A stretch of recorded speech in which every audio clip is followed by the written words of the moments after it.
U ovoj retro bočici od duvanog stakla nalazi se magična mešavina. U pitanju su moji nevidljivi ljubimci, to su mikroorganizmi koje sam namenski odgajila, a treba da mi pomognu u gajenju biljaka. Zabavlja me sad tvoj izraz lica, što bi neko gajio mikroorganizme, bakterije i plesni, niko normalan, jel? Međutim, ovo su sasvim drugačiji, takozvani efektivni mikroorganizmi.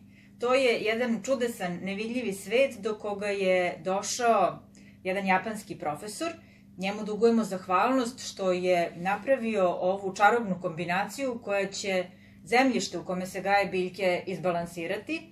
Biljke će učiniti otpornijim na napade štetočina i na bolesti, a same će bujnije i brže rasti i što je možda najvažnije, njihovom primenom ovih takozvanih efektivnih mikroorganizama prestaje potreba za upotrebom hemije, a pre svega veštačkog đubriva.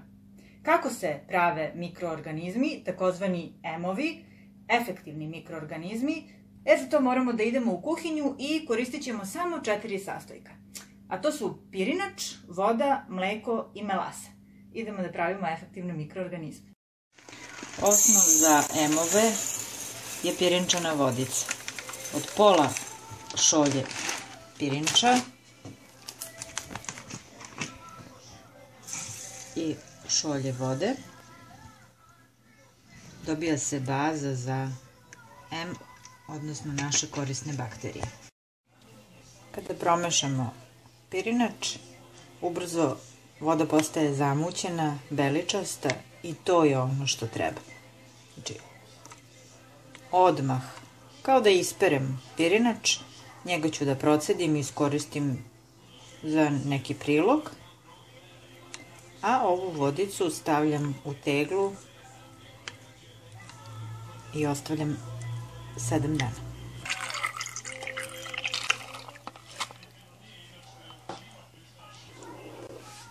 To je to. Poklepam i ostavljam 7 dana na tamnom mestu. 7 dana stajanja na tamnom mestu, pirinčana voda je dobila skramu odozgo. Sad ću to procediti, skramu odstraniti, a ovu beličastu tečnost zaliti mlekom. Količina treba da bude 10 puta veća, znači odnos je jedna šoljica pirinčane vode na 10 mleka.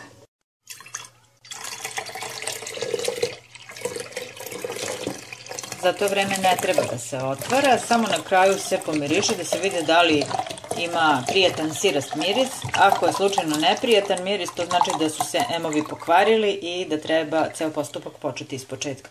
Međutim, koliko god puta da sam pravila, svaki put je bilo potpuno ok, nikada se nije osjećalo ništa neprijetno.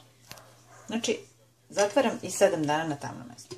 7 dana je prošlo i od pirinčane vodice i mleka napravilo se nešto što liči na sir i surutku, a da li je dobro, da li su EM-ovi tu gde jesu, proverit će čulo mirisa. Treba da miriše na sir i upravo to je tako. Da se desilo da neprijatno miriše, da ne miriše na sir, morala bih to da prospem pa sve da krene iz početka. Ovako, pošto lepo miriše, ovo ću da odstranim ovaj sirić i da ga odstranim u baštu, da zalijem njime biljke ili može da se da kućnim ljubimcima, na primer psima, a ovu tečnost ću procediti i ona predstavlja efektivne mikroorganizme, do duše još uvek neaktivne.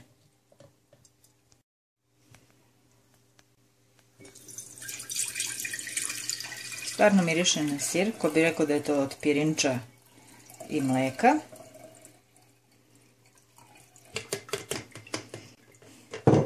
To je to. Ono što me zanima je ova tečnost. Znači, ovo su moji EM-ovi koji još uvek nisu oživeli. Da bi oživeli, treba im hrana. A čime se hrane? Nečim slatkim, odnosno najviše vole melasu.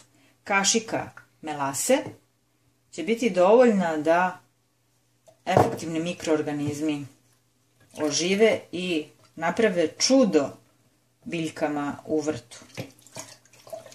Ovo što sada radim je buđenje efektivnih mikroorganizama i ovako dobijen serum postaje aktivan i čuva se u frižideru. Može da se čuva do 6 meseci. Moje emove sam prebacila u flašu od tamne plastike i to sad ide u frižider.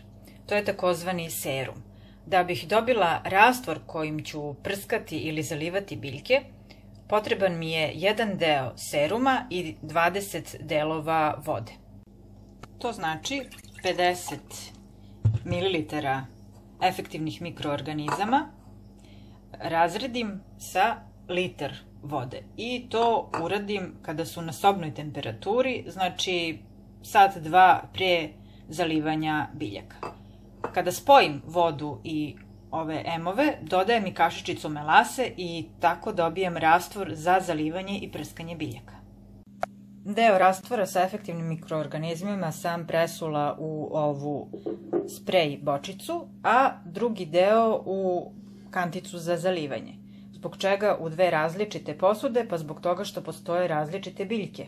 Jednima odgovara prskanje, a drugima zalivanje.